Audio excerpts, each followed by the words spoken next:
Police के अधिकारियों को पकड़ा जाता है रिश्वत लेते हुए। ये बड़ी खबर देख सकते हैं स्टेट विजिलेंस कार्यालय से। लेडीज हेड कांस्टेबल है प्रतिभा, वो इस केस की आईओ थी, और डीएसपी ट्रैफिक है संदीप जी, और इंस्पेक्टर है नरेंद्र जी, जो एसएचओ है ओल्ड इंडस्ट्रियल एरिया थाना के, वो जांच। तस्वीर है सुशील की, जो ट्रैफिक नरेंद्र जो है एसएचओ और एक डीएसपी ट्रैफिक है जिनका नाम संदीप है, उनके ये रीडर हैं, एएसआई पद पर हैं, इनका नाम सुशील है। प्रतिभा जो इस केस की आईओ है वो फरार हो जाती है। कैंटीन से सुशील 1,10,000 रुपए की रिश्वत लेते रंगे हाथों गिरफ्तार हुए हैं। विजिलेंस के जो एसएचओ मौके पर पहुंचे हैं उनसे भी हम बातचीत करेंगे। ये तस्वीरें इस समय देख सकते हैं। सचिन जी, क्या बताना चाहेंगे?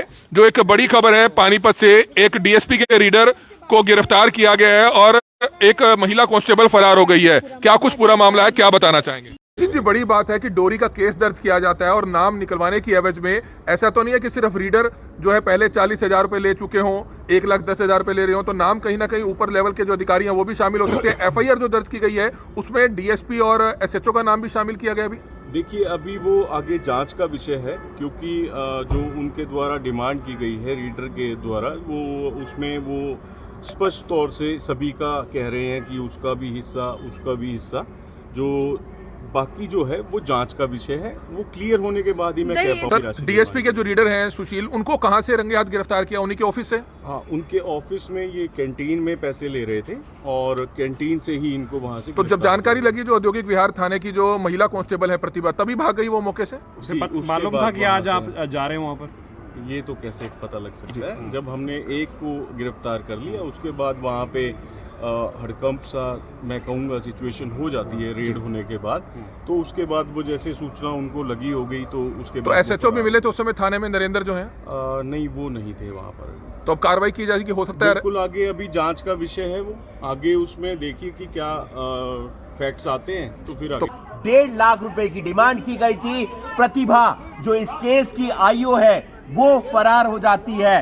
तस्वीर देख लीजिए, ये तस्वीर है सुशील की, जो ट्रैफिक नरेंद्र जो है एसएचओ और एक डीएसपी ट्रैफिक है जिनका नाम संदीप है, उनके ये रीडर हैं, एएसआई पद पर हैं, इनका नाम सुशील है। प्रतिभा जो इस केस की आईओ है वो फरार हो जाती है। कैंटीन से सुशील 1,10,000 रुपए की रिश्वत लेते रंगे हाथों गिरफ्तार हुए हैं। 1.5 लाख रुपए रिश्वत की डिमांड की गई थी। पुलिस का फर्ज बनता है सेवा, सहयोग, सुरक्षा। कल अनिल विज साहब आए थे करनाल के अंदर, करनाल के पुलिस अधीक्षक को कहकर गए हैं कि जो रेत माफिया हैं, खनन माफिया हैं, उन्हें ठोक दो, मेरा नाम लेकर ठोक दो। लेकिन पुलिस के अधिकारी अगर रिश्वत की डिमांड करेंगे इस तरीके से तो फिर आम आदमी कहां जाए? अगर पूरा केस जो है वो डोरी से जुड़ा हुआ है, दहेज से जुड़ा हुआ है, उसमें रेप के चार्जेस भी लगाए गए हैं, कुछ परिवार वालों को भी शामिल किया गया है। उन फैमिली मेंबर्स के नाम हटाने के लिए जो सेक्शन धाराएं उस एफआईआर में लगाई गई हैं, उन्हें हटाने के लिए ये डिमांड की जा रही थी। 1.5 लाख रुपए की डिमांड की जाती है और उनमें से 40,000 रुपए ले लिए जाते हैं। 1,10,000 रुपए और लेने थे, वो आज लेने के लिए जो सुशील है, जो एएसआई है, डीएसपी ट्रैफिक का रीडर है, वो कैंटीन में जाता है और वहां पर 1,10,000 रुपए की रिश्वत ले लेता है। उसके बाद विजिलेंस की टीम पहुंचती है। विजिलेंस की टीम की तरफ से एक बड़ी कार्रवाई की जाती है और आरोपी सुशील को गिरफ्तार कर लिया जाता है। प्रतिभा जो इस केस की आईओ है, उद्योग विहार थाने से जुड़ी हुई है, हेड कांस्टेबल हैं, महिला हैं, पैसे ले रही थी लेकिन मौके से भाग जाती हैं। साथ ही साथ 2 नाम और आ रहे हैं। एसएचओ साहब का नाम आ रहा है, डीएसपी साहब का नाम आ रहा है। एसएचओ का नाम है नरेंद्र और डीएसपी का नाम है संदीप। डीएसपी ट्रैफिक, उन्हें जांच में शामिल किया जाएगा। आप समझ सकते हैं किस रैंक के अधिकारी। 1,10,000 रुपए लेते हुए रंगे हाथ गिरफ्तार किया जाता है। महिला कांस्टेबल जो फरार हुई है उनका जो नाम सामने आ रहा है वो है प्रतिभा, हेड कांस्टेबल है, आईओ है इस केस से जुड़ी हुई, पीएस उद्योग विहार पानीपत। इस अब्सकॉन्डिंग, यानी कि वो भाग गई। जैसे ही उनको जानकारी लगी कि डीएसपी के जो रीडर है सुशील कुमार, एएसआई हैं ये, डीएसपी ट्रैफिक पानीपत के, शायद डीएसपी का नाम संदीप जी बताया जा रहा है, और इसी थाने के एसएचओ नरेंद्र, नाम उनका भी सामने शायद आ सकता है, शामिल जांच में उनको भी शामिल किया जा सकता है। और कहीं ना कहीं अब जब जांच आगे चलेगी तो जिस बड़े अधिकारी के रीडर हैं, तो कहीं जांच वहां तक भी ना पहुंचे। हालांकि स्टेट विजिलेंस शाखा ने जो अपनी इंक्वायरी है वो शुरू कर दी है। रेड हैंडेड डीएसपी के रीडर को गिरफ्तार कर दिया जाता है। सुशील कुमार उनका नाम है। एफआईआर जो है दर्ज कर ली गई है। एफआईआर दर्ज कर ली गई है। तो ये बड़ी खबर इस समय आप देख सकते हैं। एक के बाद एक आरोपी गिरफ्तार होते हैं, रिश्वत की डिमांड करते हैं। हिमांशु, सबसे बड़ी बात यह है कि पुलिस पर आखिरकार कौन कब कैसे विश्वास करे। पहले तो मामले दर्ज किए जाते हैं, फिर उसमें नाम निकलवाने की एवज में लाखों रुपए रिश्वत ली जाती है। यह मामला पानीपत का है, लेकिन करनाल में भी पहले सेक्टर 32 थाने में एक ऐसा मामला आया था जिसमें महिला पुलिस अधिकारी गिरफ्तार हुई थी। लेकिन सबसे बड़ी बात है कि जो आज मामला सामने आया है वो पानीपत का है। इसी स्टेट विजिलेंस कार्यालय ने एक बड़ी खबर है। बड़ी खबर यह है कि किस तरह से एक केस दर्ज हुआ था पिछले साल दर्ज हुआ था केस, और थाना था उद्योग विहार ओल्ड पानीपत। उसमें एक डोरी का केस दर्ज होता है, रेप के भी आरोप थे। उसमें नाम निकलवाने की एवज में 40,000 रुपए डीएसपी साहब के जो रीडर साहब हैं वो पहले ले लेते हैं। 40,000 रुपए ले लिए गए। फिर कहा गया कि 1.5 लाख और लगेगा, एसएचओ साहब को भी देने हैं, डीएसपी साहब को भी देने हैं। कभी भी रीडर पैसे नहीं ले सकता। 18 साल हो गए हमें भी पत्रकारिता करते हुए।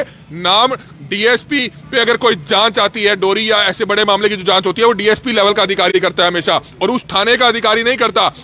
जो ट्रैफिक के डीएसपी थे उनको स्पेशल जांच सौंपी हुई थी, लेकिन रीडर साहब बार बार परिवार को बुलाते हैं और फिर कहते हैं कि पैसा लगेगा। 1.5 लाख रुपए मांगे जाते हैं और 1,10,000 रुपए लेते हैं। आज उन्हीं के कार्यालय से उनको रेड हैंडेड गिरफ्तार किया जाता है। और जैसे ही ये खबर बैठी, आईओ जो इस केस की आईओ है औद्योगिक विहार थाने की ओल्ड पानीपत की, उनका नाम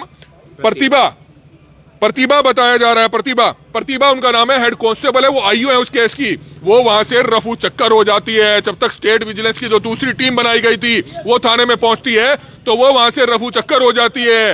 एसएचओ साहब का भी पता नहीं चला। जो एसएचओ साहब है उनका भी नहीं पता चला कि वो कहां है। थाने के एसएचओ थे नरेंद्र जी। आप समझ सकते हैं कि ये मामला हेड कांस्टेबल या रीडर साहब का नहीं होता है। ये मामला कहीं ना कहीं एसएचओ और डीएसपी लेवल के अधिकारियों पर जरूर जाता है। और अब एफआईआर जो दर्ज की गई है, जो हमारे सूत्र बता रहे हैं, वो 4 लोगों के नाम है।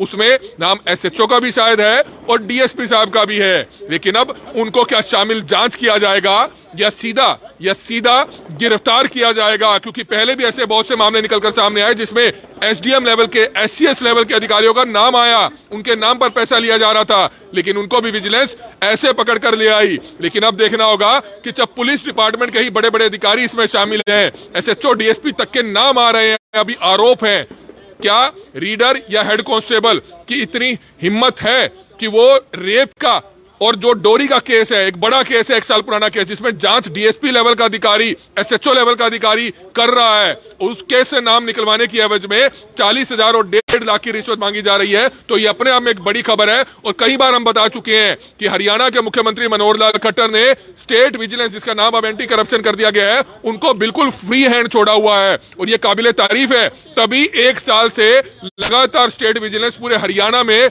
चौके छक्के मारती हुई नजर आ रही है। और अच्छे कामों की सरकार की सराहना करनी चाहिए, तारीफ करनी चाहिए, क्योंकि अपने आप में एक बड़ी खबर है। आप देख लीजिए, स्टेट विजिलेंस शाखा पुलिस का ही डिपार्टमेंट है और पुलिस के ही अधिकारियों को पकड़ा जाता है। तो इसमें कहीं ना कहीं सैल्यूट करना चाहिए विजिलेंस शाखा को। तो ये तस्वीरें समय आप देख रहे हैं, मेरे सहयोगी हिमांशु नारंग भी है और आपको लेटेस्ट जानकारी भी देंगे, प्लस फोटो भी दिखाई जाएगी जो स्टेट विजिलेंस की तरफ से जारी की गई है।